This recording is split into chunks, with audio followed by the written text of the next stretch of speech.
Fala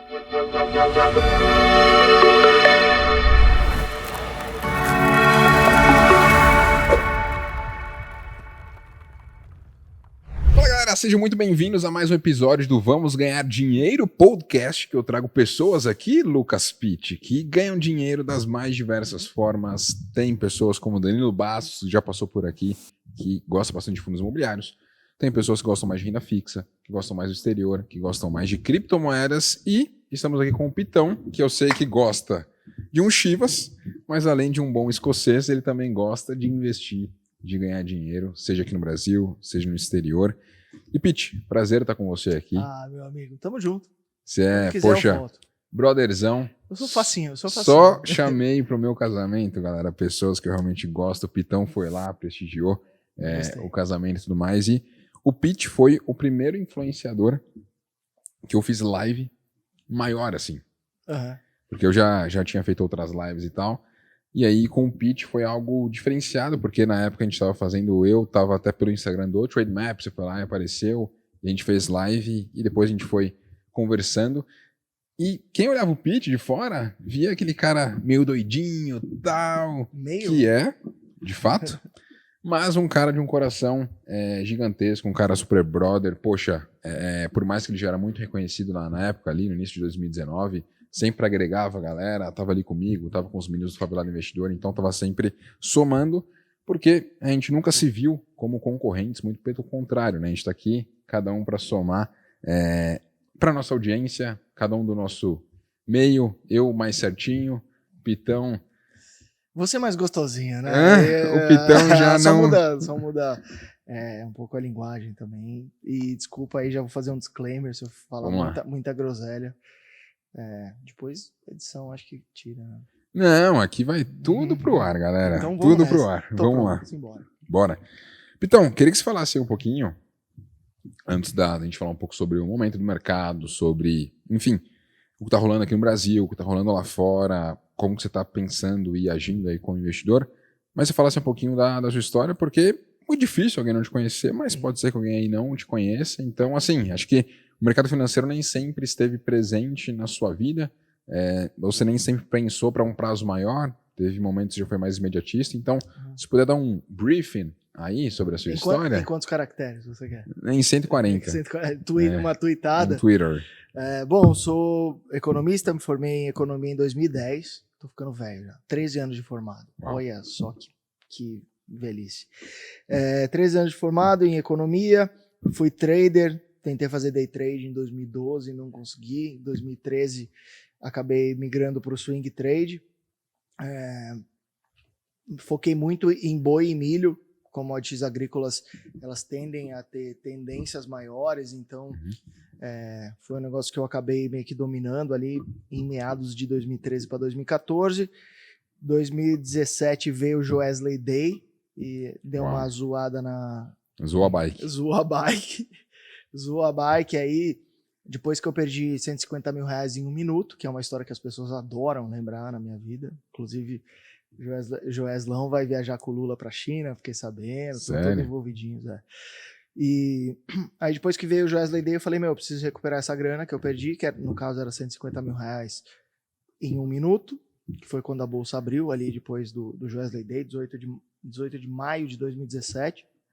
E aí depois que eu recuperei, falei, vou fazer o que eu gosto. E eu sempre gostei de público, porque como eu sempre tive banda, eu sou músico também, arranho todos os instrumentos aí, já toquei em várias bandas. Olha aí, inclusive a camiseta dele, galera, Foo Fighters. Ele vai até tocar um The Pretender depois aqui, eu quero ver. Você pode pedir qualquer uma. E aí eu falei, eu gosto de público, eu gosto dessa interação, dessa resenha, gosto de tomar uns Danone, de conversar, e eu acho que eu tenho algum tipo de conhecimento para passar para as outras pessoas. E aí eu troquei o que eu fazia no swing trade para ser essa blogueira classe C/D que vocês conhecem. Mas assim, galera, o que é mais legal do pitch, né, que eu gosto de acompanhar, é que assim, no mercado financeiro sempre tem aquela estigma que a pessoa que tem que falar de investimentos... Engravatadinho, né, terninho... E assim, terno pro clima brasileiro não combina muito, né? Terno pro europeu e tal, até que vai. Mas, cara, para Brasil, um pouco complicado. Tanto que eu criei o boné do Vamos Pra Bolsa por Que não conta serviu disso. em mim, inclusive. Que Você não precisa serviu, né? Eu Você tentei, precisa fazer um plus size pra mim. eu tentei, Fica mas... parecendo um kipazinho, eu mostrei Não, mas na fica live. tranquilo que a gente vai Faz um plus conseguir. size, A faz gente um vai plus conseguir. size. Uhum. Eu quis criar o boné para tirar esse estigma. Cara, um cara de boné consegue falar com propriedade sobre investimentos. Sim, E você, acho que o que é interessante é... Quem olha para você parece que você é um roqueiro. sim. O que eu não deixo de ser. Um Wolverine. É que às vezes eu canto uns Barão da Pisadinha no banho. Barão da Pisadinha. Às vezes escapa Que isso, no hein? banho, né? Você Com vê aquele lá, reverb bonito que o você vê o cara lá né? na bateria, na guitarra e Barões da Pisadinha. Exatamente. Que beleza. Mas enfim, você, do seu jeito, do seu modo, consegue também passar a sua experiência, consegue falar sobre investimentos, porque eu acho que é isso, né?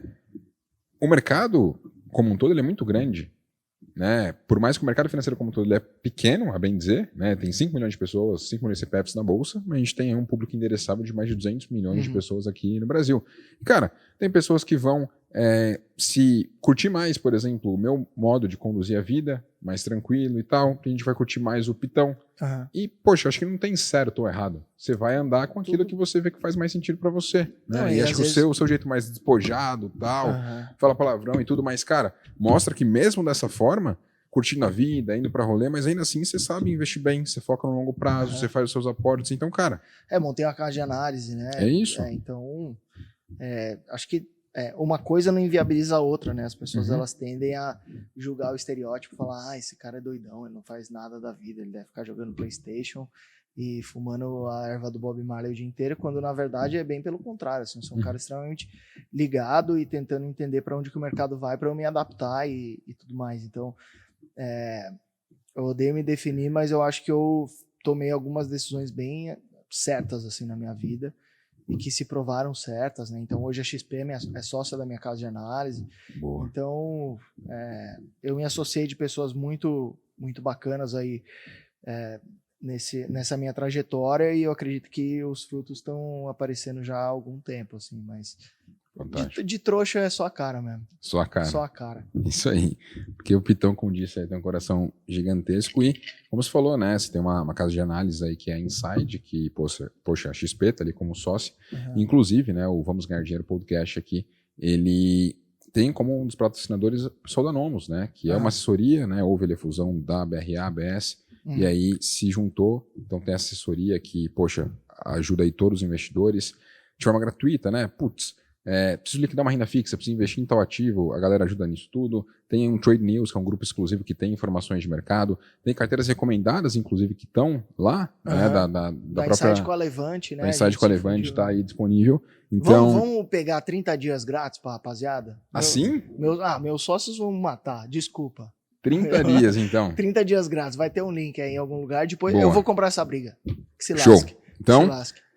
No link da descrição você consegue conhecer a Nomos, assessoria gratuita, super fera para você investir aqui no Brasil e também no exterior usando a XP Internacional. E também vai estar o link na descrição para que você possa conhecer aí a Inside Levante com 30 dias para acessar as carteiras. Eu acabei de falar isso da minha cabeça e talvez eu seja expulso da sociedade.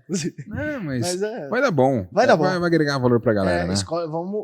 Comenta aí qual carteira que você mais quer, a que for mais votada a gente libera aí. Show. Tem carteira de REITs, BDRs, nacional, internacional, ações, fundos imobiliários, BS com BRA, que virou Nomos, agora é um dos nossos principais clientes.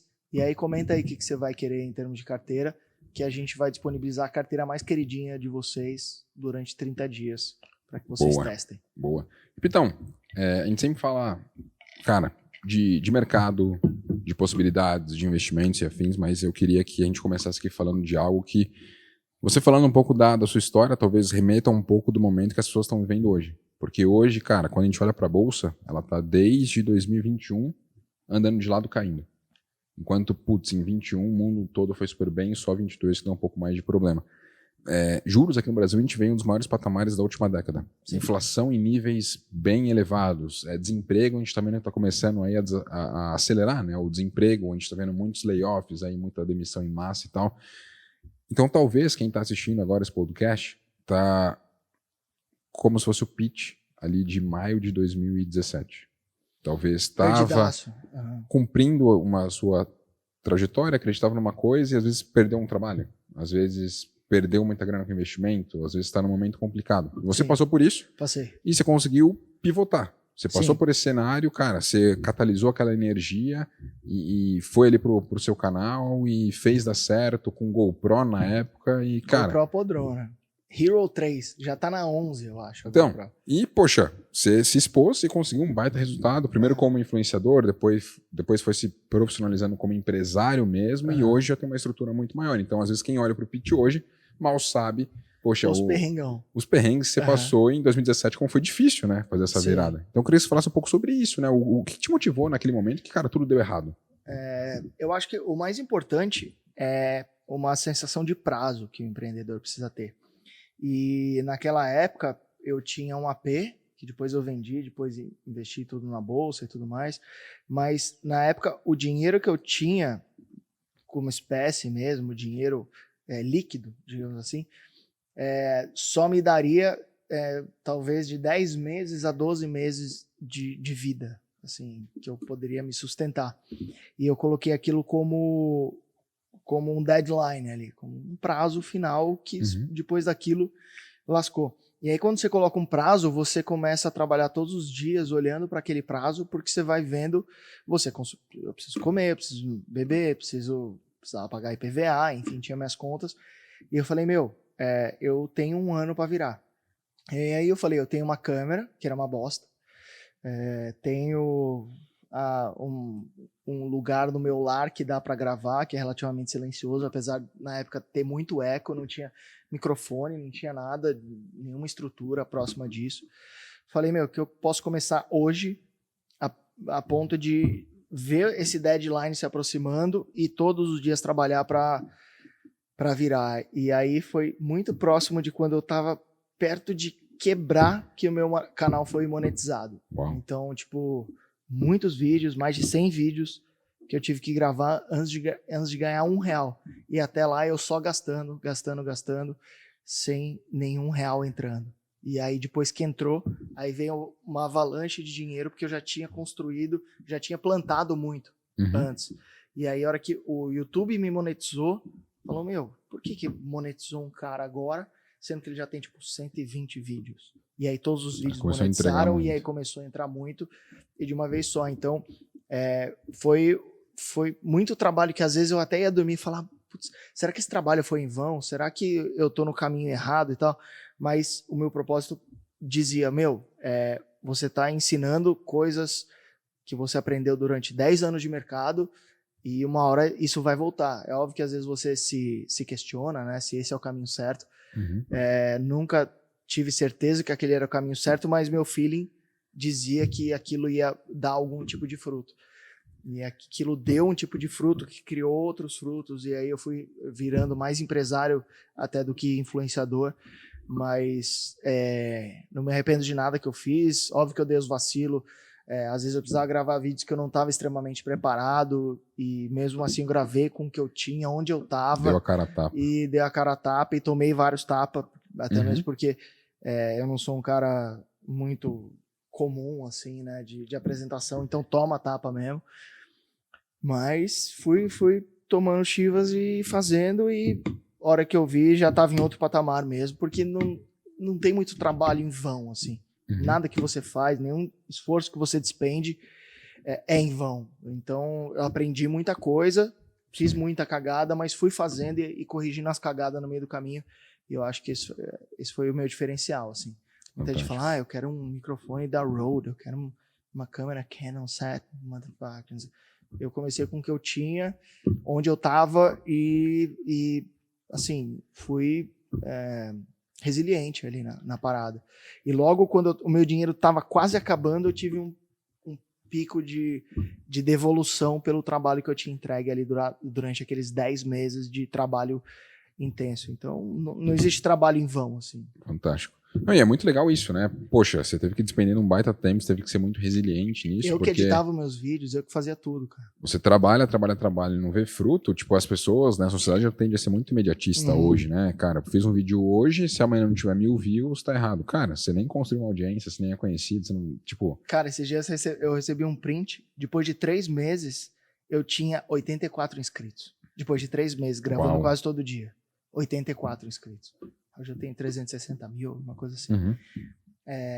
E, putz, isso, a hora que eu olho pra trás, é um negócio que me dá uma arrepiada na badalhoca, porque eu lembro exatamente, todos os dias eu acordando e falando, eu vou fazer, tá dando errado, mas vai dar certo, e não sei se eu tô pronto, mas que se lasque, vou fazer, contar pras pessoas o que eu sei, meus erros, meus acertos.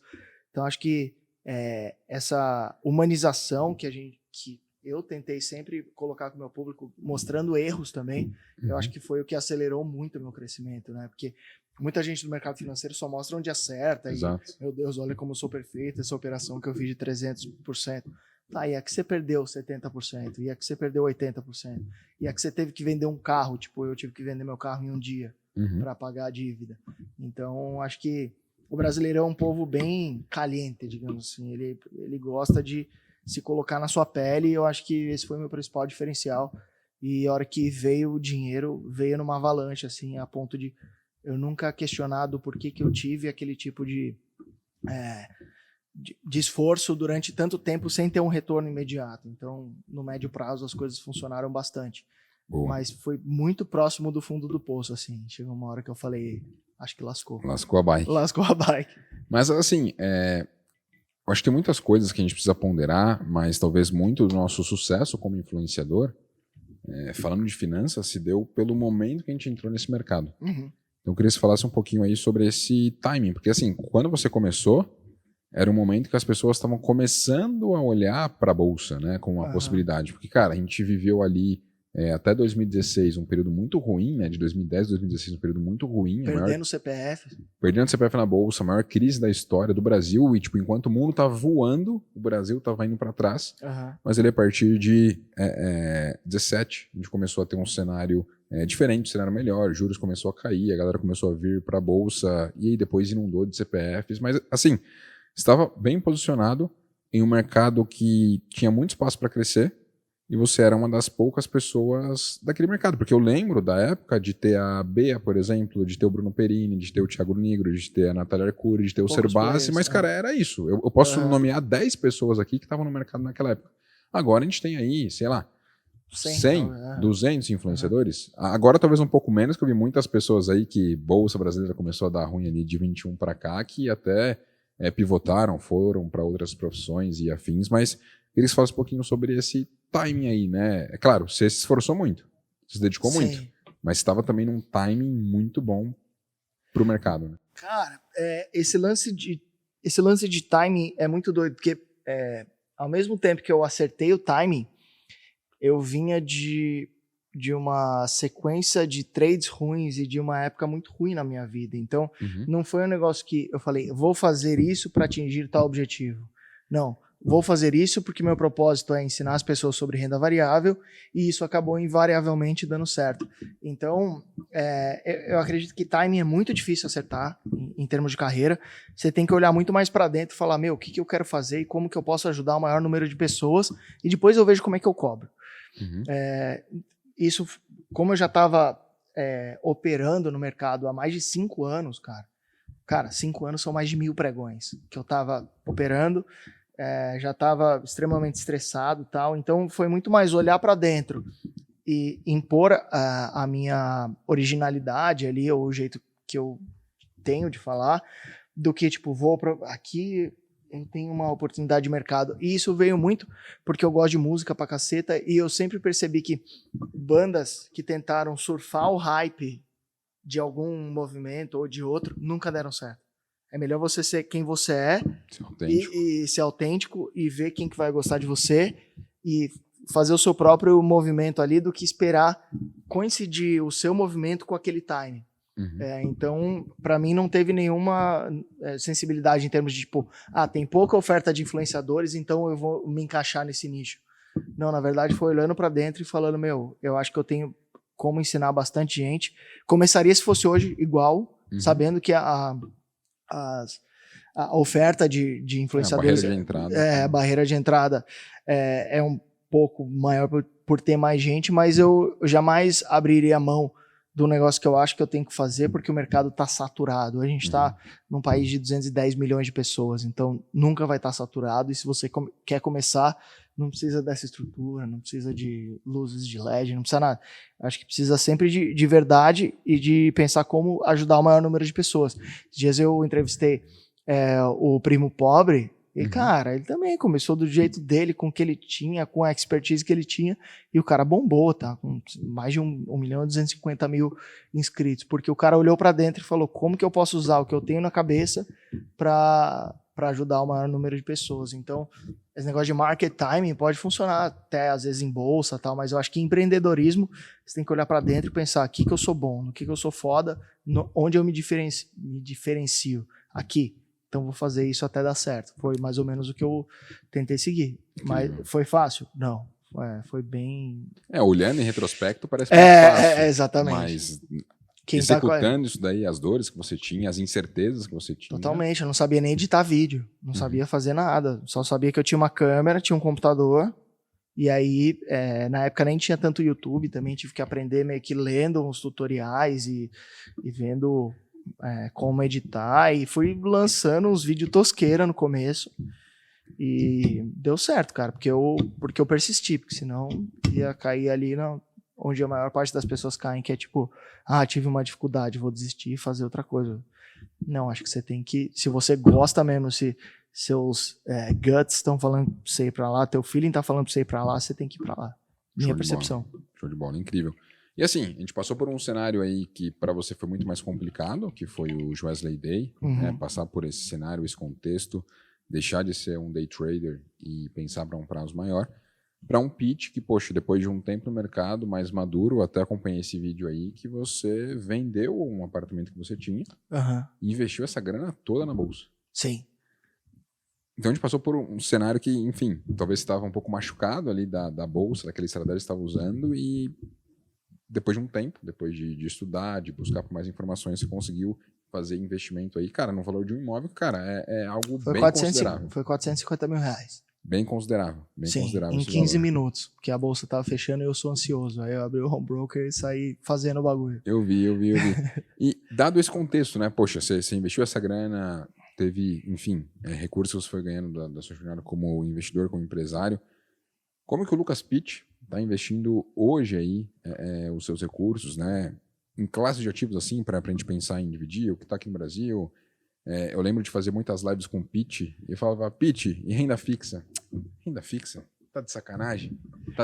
Só que aí entrou o Tommy Shelby na vida dele e aí, poxa, tem que ter aí, quem sabe, uma reserva, né, alguma coisa. Então o Pitão já foi muito mais vida louca, hoje ele tá no modo mais easy, né? Modo medium. Medium, não tá no hard, mas tá no medium.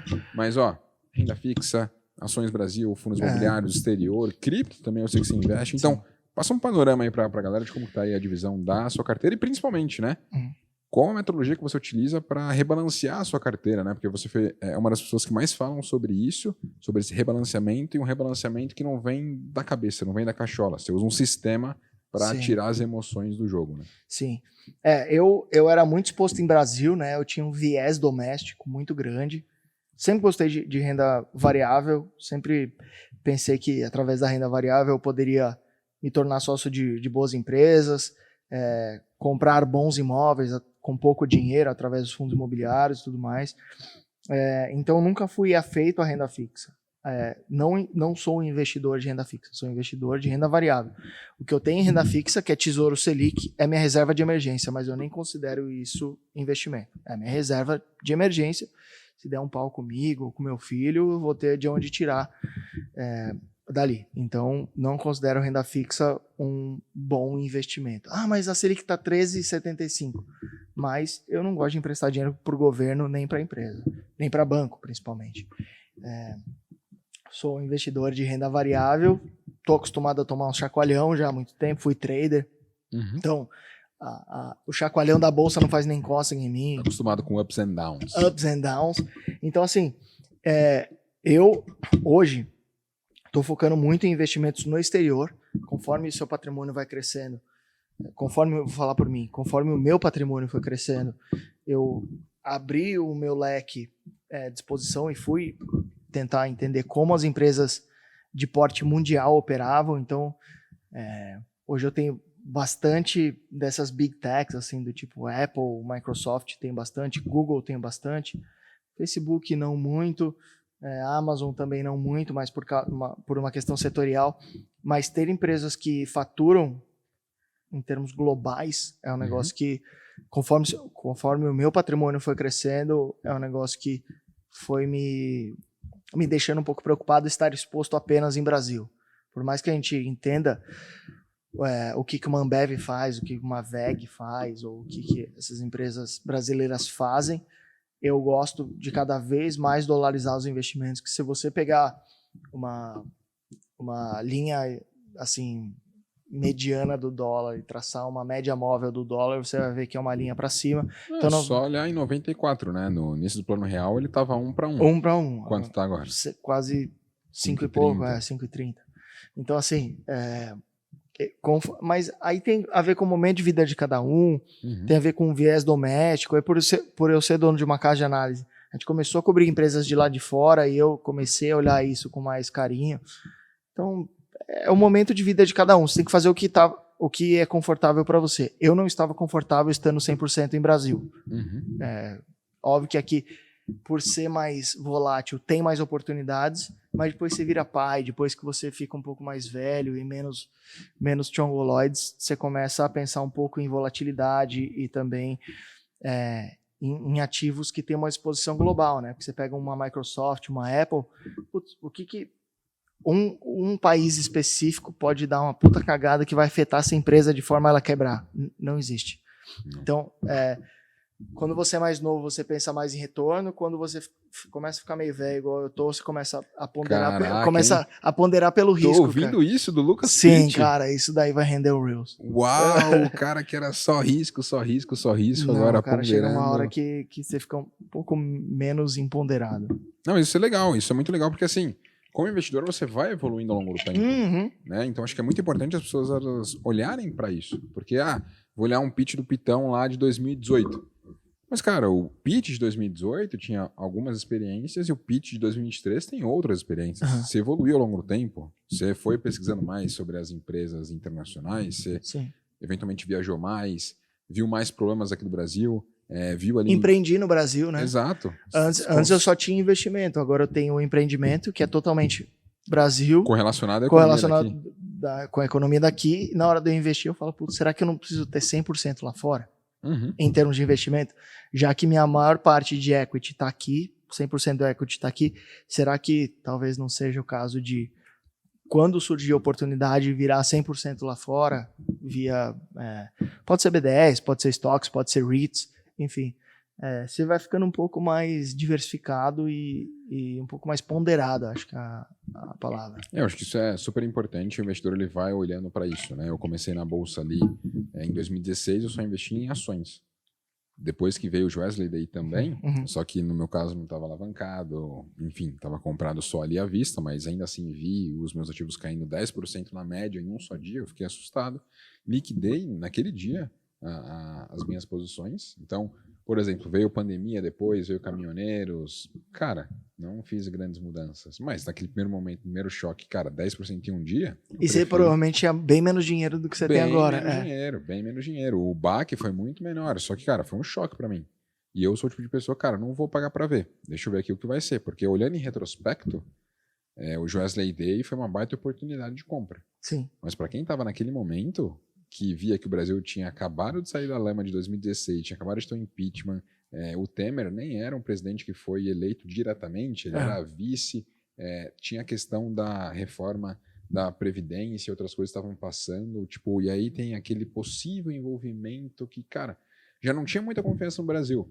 Acontece uma parada daquela, iria culminar com muita coisa. Então, olhando em retrospecto, fala, caraca, Fui mão de alface. O Rodolfão foi um bundão de fazer isso. Mas, cara, na minha concepção, não. Dado o conhecimento que eu tinha. Hoje eu tenho outro tipo de conhecimento, eu fui evoluindo. Então, eu acho que é muito importante que você, como investidor, saiba disso. Cara, o seu primeiro ano de bolsa é uma coisa, seu terceiro ano é outra, seu quinto ano, seu 10º ano, porque você vai, enfim. O Warren Buffett está no 70º ano dele e fez merda 3, 4 anos atrás É também. isso. E esse eu acho que é um grande disclaimer que a gente tem que fazer, porque as pessoas esperam estar preparadas para começar a investir. Não, até o cara melhor investidor de todos os tempos, ou o maior de todos os tempos, comete erros até hoje. Então você vai diversificando, você vai tentando entender as empresas. Não é uma ciência do tipo, não dá para você acertar tudo. Então... Mas aí não são erros que deixou, por exemplo, ele morando na rua. Exatamente. Porque ele aprendeu coisas, aprendeu a diversificar, a ponto de que, cara, um erro dele não vai ser um grande problema. Como o Barsi, por exemplo, que ele fala, por exemplo, de IRB. As pessoas esquecem de outras empresas que ele fala, né? Uhum. Mas olham lá só para IRB. IRB não tá indo bem. Cara, ele continua sendo um baita investidor, continua ganhando R$1 milhão todo dia de dividendo. Isso é muito legal. E tá indo bem, né? Exato. Eu acho que a gente tá pior que ele. Com certeza. E a gente tá falando dele porque ele foi um cara testado pelo tempo. E eu acho que em algum momento você precisa começar a diversificar e jogar o seu ego de lado. Assim. Eu vejo muita gente falando, quem diversifica não sabe o que faz. Putz, talvez você tenha razão, mas eu tô empreendendo, eu tô aqui com você, a gente tá pensando no nosso trabalho, porque o que enriquece no curto/médio prazo é o trabalho. Sim. Investimento é um negócio que vai te enriquecer se você for constante ali no longo prazo. Simples assim. Não tenta reinventar a roda em investimentos. Você tem que tentar reinventar a roda ou empreender de forma a acelerar esse processo de aporte ali em investimentos. Mas não... As pessoas elas criam uma mística em torno do mercado financeiro, e eu fui trader durante 5 anos, que é uma grande mentira achar que vai ter facilidade, que você vai conseguir comprar um croissant enquanto você está comendo um croissant, que você vai andar de Porsche azul bebê porque alguém te passou um setup. Então, sim, nada contra trade, já fui trader durante muito tempo, acertei alguns produtos, errei outros, mas se você, quero ser trader, tá bom, é sua profissão. Você não vai estar nas Maldivas tradando e enquanto você está recebendo massagem. E não é fácil, cara. Se ganhar dinheiro fosse fácil, tava todo mundo muito rico e com o burro na sombra. Então, a minha percepção é que o único brasileiro que ganha dinheiro fácil hoje no Brasil é o brasileiro que vende a ideia de dinheiro fácil para quem tem menos conhecimento. Então, é difícil ganhar dinheiro. Acordem. Se fosse fácil, tava todo mundo rico. Até eu. Com certeza. Não é fácil, mas assim, vale a pena.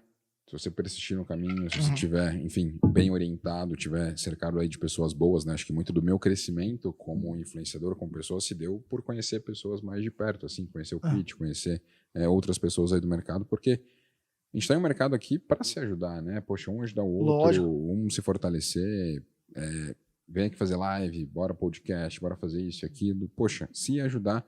E acho que não tem nada melhor do que isso, né, Pete? Porque tem coisas que elas são tangíveis, né? Poxa, você ganhar dinheiro, você acertar ali uma ação que você comprou e tal, é muito legal, mas assim, os feedbacks da galera que você conseguiu mudar a vida, né? Ajudar, bizarro. inserir nesse mercado, porque eu mesmo fui inserido nesse mercado, eu trabalhava com TI. Fui um gerente de estatística da empresa que eu trabalhava, na época a Fundação Bradesco, que me apresentou o mercado financeiro e eu vi que, cara, ele andava com um carro legal, ele fazia viagens internacionais de tempos em tempos, e ainda assim ele tinha dinheiro guardado. Então, tipo, além de usufruir isso, ele ainda tinha uma grana que bancava aquele custo de vida que ele tinha. E pra mim, cara, foi um choque naquele momento, porque eu só conhecia pessoas que sobreviviam. Exato. Tinha uma reservazinha e, cara, o resto gastava tudo. Recebia PLR, gastar. 13º é a viagem de fim de ano. Tipo, eu não conhecia nenhuma pessoa superavitária, assim. Alguém que tinha, cara, dinheiro mesmo, além de só sobreviver. E aí, conhecendo aquela pessoa, aquela referência ali que eu tive em 2016, foi onde, cara, minha vida mudou, assim. Os valores, eles mudaram. Então, você nem sabia que existia aquela possibilidade, né? Por isso que a gente trabalha tanto no Instagram, né? Eu gosto, você também gosta e tal. Porque, cara, pensando em termos financeiros, talvez já nem tem necessidade disso. Eu não ganho nada com o Instagram, só ganho porque às vezes eu recebo uns feedback do tipo, pô, Pete, você fala de um jeito diferente, eu gosto de você. Cara, eu nunca esqueço uma vez que eu falei, putz, mano, esse negócio de internet, eu tomo porrada pra cacete. é complexo, eu já tava numa vibe meio empreendedora e tal, aí eu tava Mano, me arrepia até os pelos do fiosco essa. Aí eu tava numa feira de investimentos e aí entregaram uma cartinha pra mim, eu tava assistindo uma palestra e tal. A pessoa falou, eu tava, mano, extremamente depressiva, tava pensando em acabar com a minha própria vida, mas os seus vídeos, do jeito que você fala, fui com a tua cara, já, tipo, sei que você não é nenhum cara fora da curva, mas fui com a tua cara e isso me tirou de uma depressão profunda assistindo seus vídeos, eu lendo e tentando achar pessoas, tipo, pra dar um abraço e tal, e aquilo, se você falar, Pete, aquela cartinha ou 100 mil reais, aquela cartinha. Então, o senso de propósito é o que te faz, de fato, prosperar, mas prosperar no Brasil é bem difícil, tem vários entraves, várias burocracias, mas a vantagem é que o brasileiro é um povo muito quente mesmo, muito acolhedor, então você recebe esse tipo de feedback, você fala, putz, eu acho que o meu trabalho se fez a diferença na vida daquela pessoa, e se ela ia fazer uma merda que ia afetar uma família inteira durante muito tempo, sim, e eu consegui meio que evitar isso, putz, pra mim o meu trabalho tá feito. Só isso já fez valer. Exatamente. Mas é um senso de propósito mesmo, assim. Uhum. E, inclusive, quando eu era trader, eu lembro que eu parei de ganhar dinheiro no trade quando eu perdi o tesão, assim, quando eu perdi aquela vontade de operar e de estudar e tal. Quando eu tava lá só pelo dinheiro, é incrível. Quando você tá só pelo dinheiro, o dinheiro ele vai escapando, assim, pelas suas mãos, porque ou você tá meio triste ou sem propósito e você começa a gastar mais, ou porque você começa a ganhar menos. Então, pode parecer um puta de um discursinho safado assim, mas não é. Você tem que fazer o que você gosta mesmo e assim, tentar ser resiliente ao máximo. Pelo menos foi o que deu certo para mim e o que deu certo para, acho que 100% dos empreendedores que fizeram a diferença no mundo. Total, acho que é isso, né? Porque a ideia é a gente conseguir compartilhar com as pessoas isso, né? Porque muito do que a gente passou na vida, acho que faz muito sentido para compartilhar com a galera mesmo, porque às vezes ele tá passando aquele momento, né? Por isso que eu perguntei para você como que você se sentiu naquele momento que você perdeu 150 mil reais em um dia e teve que pivotar a sua forma de agir. Porque pode ser que alguma pessoa que tá nos assistindo aqui tá passando por esse momento. Eu mesmo, poxa, migrei de TI e fui pro mercado financeiro. Pode ser que tenha alguém agora que tá pensando em mudar de carreira, de uma coisa para outra. Então acho que a nossa história ela tem que ser contada justamente por conta disso. Porque a gente tem que, poxa, quem sabe usar como exemplo para outras pessoas, e eu acho que na vida as coisas elas vão se conectando, né?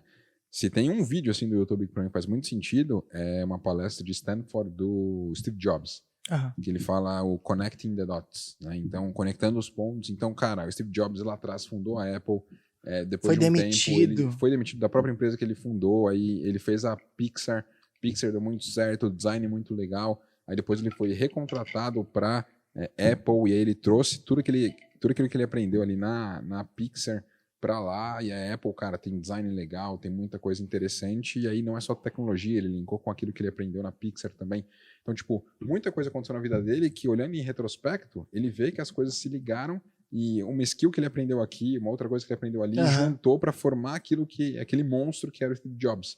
Mas se olhasse, não foi uma trajetória linear, né? Se olhasse só para aquele momento, eu ia falar, caraca, né? O que esse cara tá aqui? Por exemplo, você lidar com música, certamente... Putz, ajudou pra cacete, cara. Te ajudou a olhar para ser autêntico, para saber... Lidar com o público, lidar com o público pessoalmente. Eu vejo muita gente, tenho vários amigos que são sucesso na internet, e quando, tipo, sei lá, você tá andando na rua com o cara vê uma pessoa que fala, fulano, o cara já trava. Eu não travo, porque eu tive algumas experiências que foram muito ruins em música, tinha um público bem pequeno, nunca tive uma banda que estourou gigantescamente assim, mas é aquela frase de coach safada, né? Sometimes you win, sometimes you learn.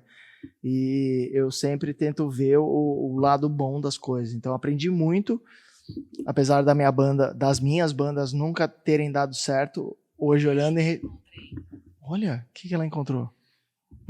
Querendo participar. Então, hoje olhando em retrospecto, eu tentei extrair tudo que eu aprendi tendo banda, sendo músico, tomando calote na noite, tendo que transportar bateria que é o instrumento mais desgraçado que tem, que você só se lasca. Então, eu acho que não tem nenhuma experiência que você, ruim principalmente, que você não possa extrair um conhecimento bom, alguma coisa que você possa aplicar na sua vida. Então, é isso, às vezes você aprende, às vezes você acerta, às vezes você aprende. E eu tentei extrair isso ao máximo e eu acho que eu sou um case de sucesso por ser um cara extremamente otimista. Eu nunca vi pessoa pessimista que consegue ganhar dinheiro, assim. Eu sou um cara extremamente otimista. O pessimista ele pode ganhar em algum momento ali no curto prazo, mas quem ganha dinheiro de fato é o otimista, né? Não tem jeito. Sem dúvida alguma. Então, me ensinou demais, assim. Até mesmo... eu era sempre o cara da faculdade que ensinava os brother meu mais burrão no boteco e tal, tomando uma cachaça e explicando, entendendo como é que aquelas pessoas, quais eram as dificuldades daquelas pessoas e tal. Então, eu não me arrependo de nada, assim, cara. Nunca fiz mal pra ninguém. Eu acho que se você seguir na sua toada e tentar ajudar o maior número de pessoas que você conseguir durante muito tempo, e se você conseguir escalar isso através da internet, putz, você tá feito. Tá feito na vida. Muita gente fala, como é que você aguenta o Instagram? Eu falo, mano, foi isso que fez a minha empresa bombar. Mas o algoritmo do YouTube te bloqueou, você caiu na blacklist do YouTube e você foi desmonetizado. Tá bom, mas se não fosse essa ferramenta, eu também não teria chegado onde eu cheguei. Então vai ter percalços ali no meio do caminho, né? As pessoas acham que é uma linha reta para cima, tipo, inclinada para cima, e não é. Uma montanha-russa do caralho. Boa. Cara, tem uma coisa que eu admiro, assim, em você, porque tem muitas pessoas que quando falamos de investimentos, a pessoa, ela fala que tem que cortar o cafezinho. Ela te fala que você não tem que comprar roupa em um shopping que você quer, você tem que comprar roupa eventualmente... Tá com o sapato da Balmac. Hein, Pete? Eu vi. Você viu? Você tá reparando, hein? Eu vi. Mas, enfim, você tem que comprar roupa em um brechó, sabe? Tem pessoas que elas acham que, sei lá, você não tem que sair de fim de semana, seu filho tá pedindo uma parada, você não tem que comprar. É uma mentalidade de escassez, né? Elas acham que por investir, ela tem que enxugar tudo, enquanto que você pode se investir, só que, cara, se você quer mais coisas, você pode trabalhar para ganhar mais, né? As pessoas, elas só olham que você vai ganhar a mesma coisa sempre, você vai enxugar mais gastos, só que você pode manter o que você tem, e sabe até melhorar, só que ganhar mais. E você foi o tipo de pessoa, cara, eu reparo que você gosta de fazer as suas coisas, fazer alguns rolês, dirigir carros legais e tal. Eu queria que você passasse um pouco dessa sua experiência aí, do quão importante é investir, ter uma grana que você destina assim pro pitch do futuro, pro seu eu do futuro, mas também você, sei lá, aproveitar os momentos aí, você aproveitar a sua juventude, né? Poxa, tem aí seus 30 e poucos anos, né? 30 e meios, né? 30 e meios quase, né? 30 e meio. 34 anos, poxa, talvez você possa ter muito dinheiro, como Warren Buffett, por exemplo, tem muito dinheiro, é um dos 10 homens mais ricos do mundo, mas, cara, ele já tem 90 e poucos anos, né? Quanto será que ele consegue aproveitar da vida hoje e ter disposição para isso, né? Então tem coisas que, cara, dinheiro não compra, como tempo. Sim. E por isso que eu admiro essa questão em você, de, cara, você ser consciente de investir no seu futuro, mas você também aproveita o presente, você quer dirigir carro bacana, você dirige, você presenteou o seu pai com uma BMW, cara, acho que isso não tem preço. Eu queria que você compartilhasse um pouco disso, né? É priceless, né? É um negócio que eu percebi que, e aqui eu não quero dar uma de desgraçado, mas eu percebi que meu pai, ele abriu mão de muita coisa para dar o ensino que eu tive, assim.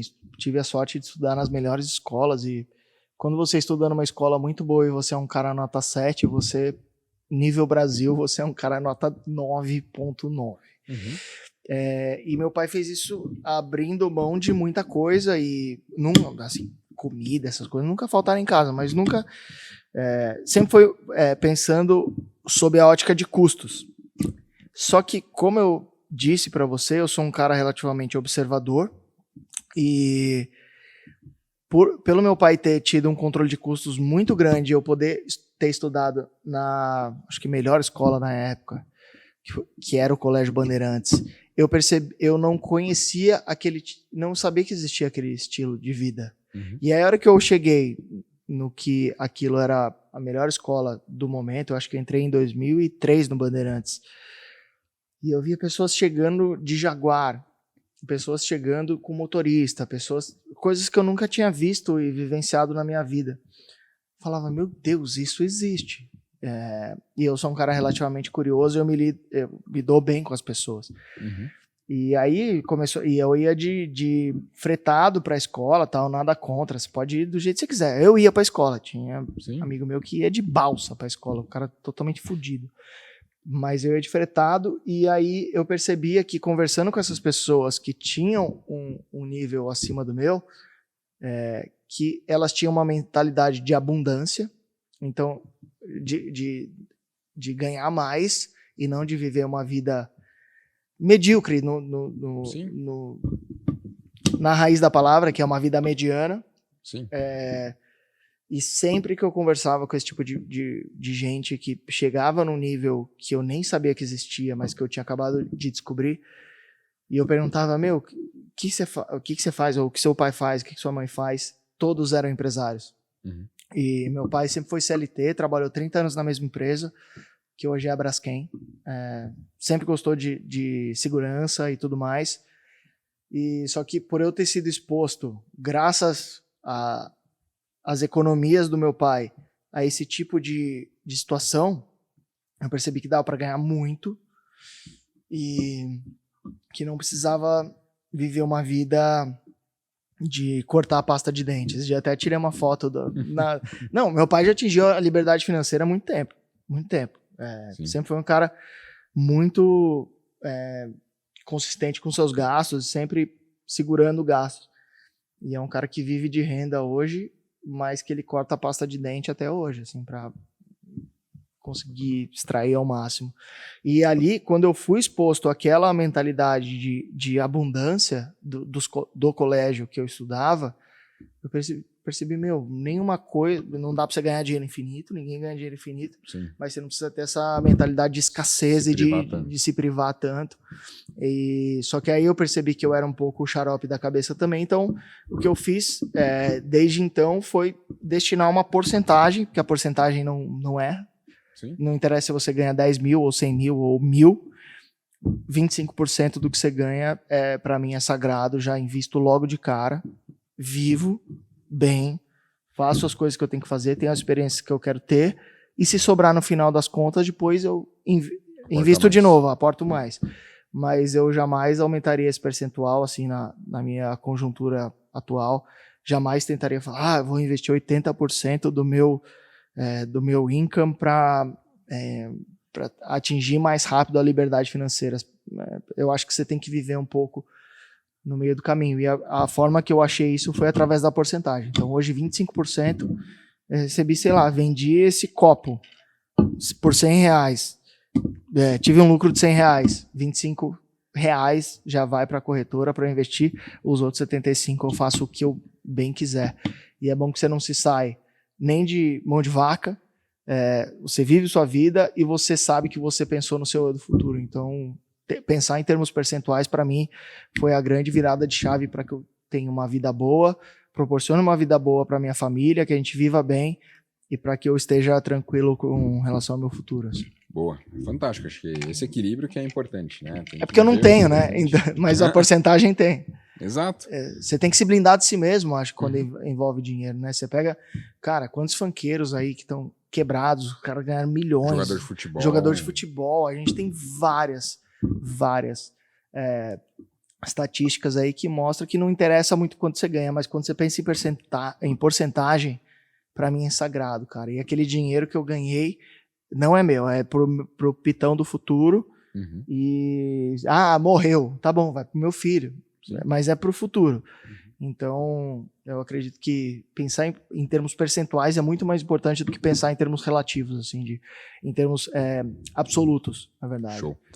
E bom, a gente falou bastante aqui sobre coisas que talvez a gente nunca abordou em lives e tal, para trazer uma ótica diferente sobre você. Eu acho que é legal falar sobre esses pontos, mas eu queria ser aqui um pouco mais técnico, indo aqui um pouco mais pro final do podcast, até porque quem está aqui nos assistindo vai conseguir ter acesso aí a 30 dias de uma carteira. Acabei de prometer, mas eu vou entregar. Então, a galera vai ter que entregar isso daí.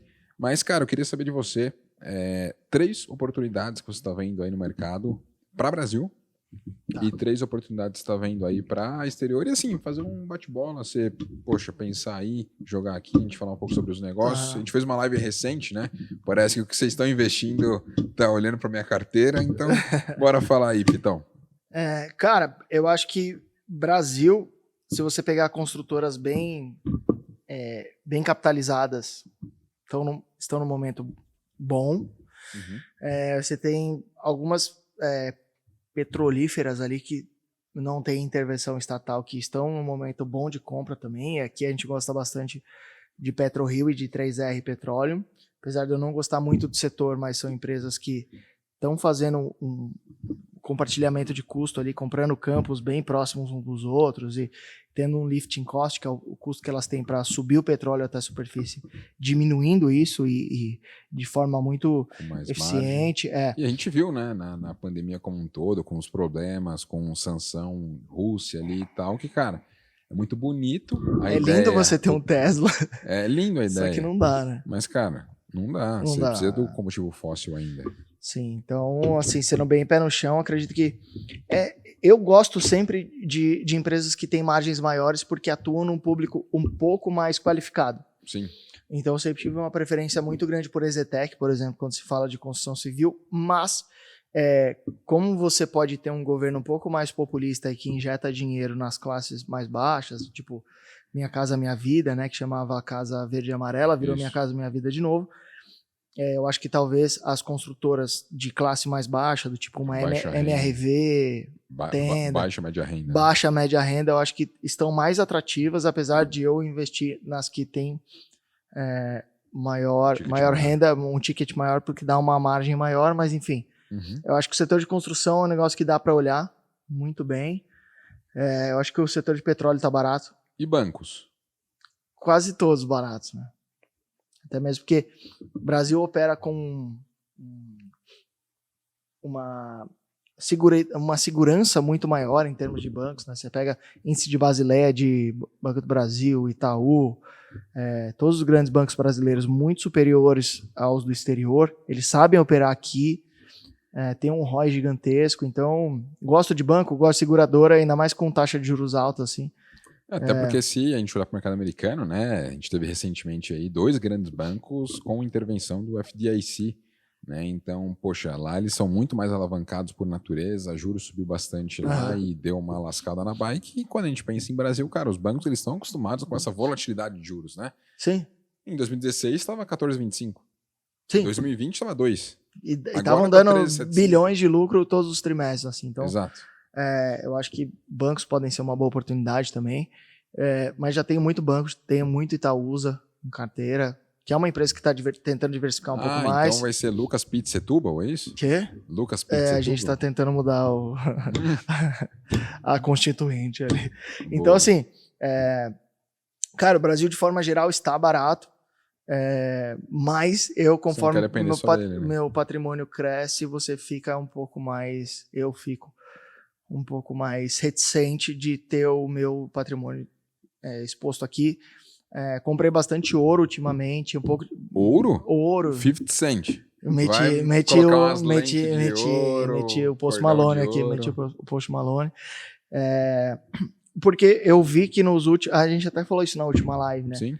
Me parece que esse tipo de ativo, tipo ouro, Bitcoin, Ethereum, tal, ativos não convencionais, começaram, na minha carteira pelo menos, a fazer o que eles são propostos a fazer, né? Que é diminuir volatilidade, porque antes tava tudo que era renda variável estava variando junto. Aí agora, nessas últimas semanas, por causa das turbulências, percebi que Bitcoin foi na contramão da turbulência, Ethereum um pouco, não tanto assim, mas um pouco também, e ouro também. Sim. Então, eu tenho ETF de Ethereum, de Bitcoin e de ouro.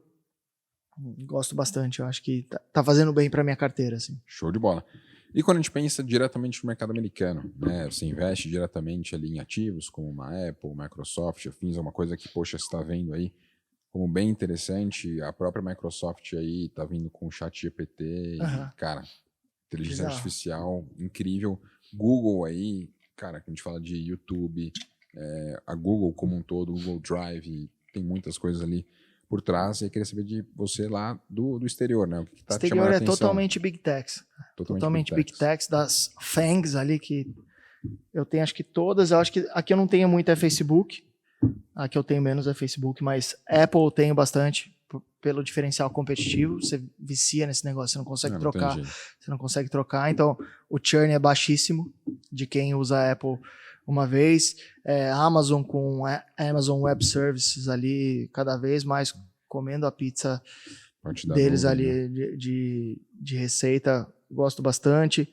Netflix, eu achei que tá vindo com os resultados bons, então achei que o preço sofreu mais do que o resultado. Que aqui no Brasil você sabe que a galera compartilha a senha, né? Então, mas agora tá acabando essa mamada. Tá acabando? Eles sabem. Você aí. Seu danado. Pega a senha do coleguinha pro Netflix ou não? E aí? Vai ser deslogado em breve. Vai, né? Estão aprendendo como operar o mercado brasileiro, né? Uhum. E Google, que é uma gigante, gosto também. As que eu mais gosto é Microsoft, Apple e Google, assim. São as que eu acredito que tem os maiores diferenciais competitivos por razões diferentes. E são um business que você não tem nada parecido aqui. Uhum. Business que receitam em escala global. Então, se um país ou outro for pior, um continente ou outro, então entrou em guerra um com o outro, elas não estão... elas têm elas receitam em dólar, mas na verdade elas estão no mundo inteiro. Então, é uma forma de eu diminuir a volatilidade da minha carteira Brasil também e expondo em moedas fortes também. Show de bola. Lembrando que, galera, as carteiras aí que o Pitão vai liberar, elas têm as teses completas dos ativos para que vocês possam entender e afins. O link está na descrição aí para vocês do podcast. Beleza? E, Pitão, quando a gente pensa assim em investidor, a gente falou aqui um pouco do Barsi, falamos um pouco do Warren Buffett. Tem alguém que te inspira, assim, na linha de raciocínio, na trajetória como todo no mercado, que você, enfim, gostaria de compartilhar? Cara, eu acho que esses dois que você citou são... as maiores referências. Cara, as maiores referências por terem respeitado o fator tempo, né? Eu acho que a gente vive numa sociedade muito imediatista, todo mundo quer... Por que as pessoas caem em pirâmide, caem? Uhum. Cara, porque é uma ganância de curto prazo, e eu já tive esse tipo de ganância quando eu era mais novo. E eu percebi que quanto mais velho eu fico, mais paciente eu fico para deixar o tempo atuar a meu favor. Então, não é uma questão de favoritismo pelo Barsi ou pelo Buffett. Eu acho que os dois são ícones em cada um dos seus países. E foram caras que mostraram que a fórmula dos juros compostos é inegável. Uhum. E, então, eu gosto de ir para essa linha bem chatona, digamos assim, que precisa esperar, deixar o tempo passar e tudo mais, justamente porque mostra que o tempo e a consistência são os fatores-chave, assim. Pete, quero ficar rico amanhã. Cara, tá bom, monta a sua empresa, sei lá, tentei montar algumas, uma deu certo e acabei tendo uma condição boa, mas eu tentei várias vezes e a chance de sucesso tende a... 10% das empresas sobrevivem mais de 5 anos, alguma coisa assim. Eu acho que é tentar e não parar, né? Porque você tentou vários negócios, só que você tentou de uma forma que se deu errado, cara, você não atolou em dívida, você continua andando, não deu certo, é claro, você pode ficar um pouco triste por aquilo que aconteceu e tal, mas, cara, depois de um tempo você se ajustou e foi tentando outras coisas. Você pode diversificar, inclusive, no empreendedorismo, né? Uhum. Eu quero montar um negócio que faz uma garrafa que o uísque não esquenta. Beleza, tenta fazer. Você toma uísque? Às vezes sim. Às vezes, legal. Às vezes sim. Você quer água. Gelo é água, não é? No estado sólido? Sim. Então, legal. Então é água. Então, assim, o que eu acho, o que me deixa um pouco entristecido é, tipo, aquele cara que trabalhou 20 anos, juntou dinheiro, falou, mano, eu vou montar aquele negócio que vai dar a explosão tchacabum na minha vida, vai me catapultar para outro patamar. Aí o cara pega 20 anos de economia da família, de tudo, e coloca tudo num negócio só. Ou em uma franquia. Ou em uma franquia só. Ou eu acho que em empreendedorismo dá para você diversificar também. Uhum. Mas eu tenho um dinheiro e eu quero investir em alguma coisa. Tenta uns 3 negócios diferentes. Ou então, às vezes, começa com pouco dinheiro e coloca o seu capital intelectual naquele negócio que vai sair bem mais barato. Empreendedorismo é para poucos também, né? Por isso que os que dão certo ganham muito. Normalmente o empreendedor ele assume um risco bem maior do que quem investe em bolsa. Você sabe muito provavelmente que a Ambev tem um risco menor do que, sei lá, a Inside, ou a Vamos pra Bolsa, ou a Levante. Depende, né?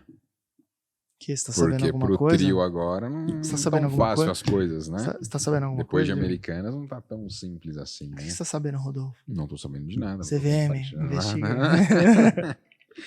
E Pitão, cara, recado final aqui para quem acompanhou esse podcast até o fim, onde consegue te acompanhar, devo uma visita a você aí para gravar. Você não gosta de ir pra Zona Leste, também. ele é muito Não, blasé. É que Você toda é vez que eu blasé. fui, galera, toda vez que eu fui para lá, pro Tatuapé, 1h30, no mínimo. Então eu vou até perguntar pro Pitão se a gente Normal, consegue cara. gravar à noite, porque aí na noite, cara, é 40 minutinhos na marginal ali, ó. Normal, velho. 1h30, Não tá acostumado? normal? Não? Nossa, 1h30, 1h30. Você de poderia malhar estrada. fazer quantas séries Exato. É isso que eu de pondero, rosca, entendeu? de rosca. A alternada. gente é indigesto na musculação, viu, Pete? Mas que mensagem você poderia deixar para quem tá investindo aí, tá vendo o bolsa de lado há um tempo, tá vendo um caos instalado no mundo? Cara, não tá nada fácil pro investidor Não. nos últimos anos aí. Mensagem final aí para você que tá, cara, mais de uma década no mercado, né? 13 anos, tô velho, mano. Mais de uma década no mercado. E aí, que recado dá pra deixar pra galera olhando pra essa câmera aqui, hein? Pra aquela aí? Isso. 18, cara, 18. Isso, a câmera 18. Eu acredito que assim, você tem que alocar o seu dinheiro de acordo com o prazo com que você queira ganhar dinheiro. Quer ganhar dinheiro no curto, médio prazo? Ninguém vai te fornecer isso além de você através do empreendedorismo, o que é muito difícil e o risco é maior, por isso que o retorno também pode ser maior. Uhum. Quer ganhar dinheiro no longo prazo com um pouco mais de estabilidade? Bolsa de valores. Só Brasil? Não. Brasil, exterior, fundos imobiliários, diversifique em classe de ativo. Eu lembro que quando eu comecei a operar, quando eu comecei a investir, qualquer operação que você fazia era tipo R$30, R$40 para fazer uma operação. Então, se você tinha R$100 para investir, você já perdia 30% ou 40% só por você, de largada só por querer investir. E hoje está muito fácil investir com pouco dinheiro. Então, vai entendendo se você tem a vibe empreendedora, que ninguém quer ter chefe. Sim. Todo mundo demoniza o chefe. Tá bom. Então, saiba que você não tendo chefe, você nunca mais vai dormir da forma com que você dorme hoje. Então, assim, curto e médio prazo, quer enriquecer? Empreendedorismo. Não cai em pirâmides. Se alguém te forneceu ganhos consistentes, altos, sai fora. Quer ganhar dinheiro no longo prazo de forma mais constante? Bolsa de valores. E aí, talvez um mix com renda fixa, dependendo do seu perfil de investidor. Assim. Então, show de bola. Eu acho que, pelo menos, é o que funcionou para mim. Show de bola. Pitão, valeu demais. Sempre Olha, um prazer. você tá com os calos? A gente treina, né, Pete? Que a gente treina. delícia, velho. Não é Ele já fez uma esfoliação aqui na minha mão. Não é óleo mineral que a gente aplica, não. Mas, ó, você curtiu aqui esse podcast, por favor, se inscreva aqui no canal, compartilhe com quem você gosta, porque a ideia é trazer pessoas de valor aqui, pessoas que são próximas, parceiras, para agregar valor aí para vocês, para contar um pouco da trajetória e compartilhar o que a gente está vendo de oportunidade também, porque acho que é super importante. Então é Excelente. isso. Tamo junto. Aproveita os links da descrição aí, porque tem coisa boa para vocês, hein? Prometi, vou ter que entregar. Abraço. É nóis. Valeu.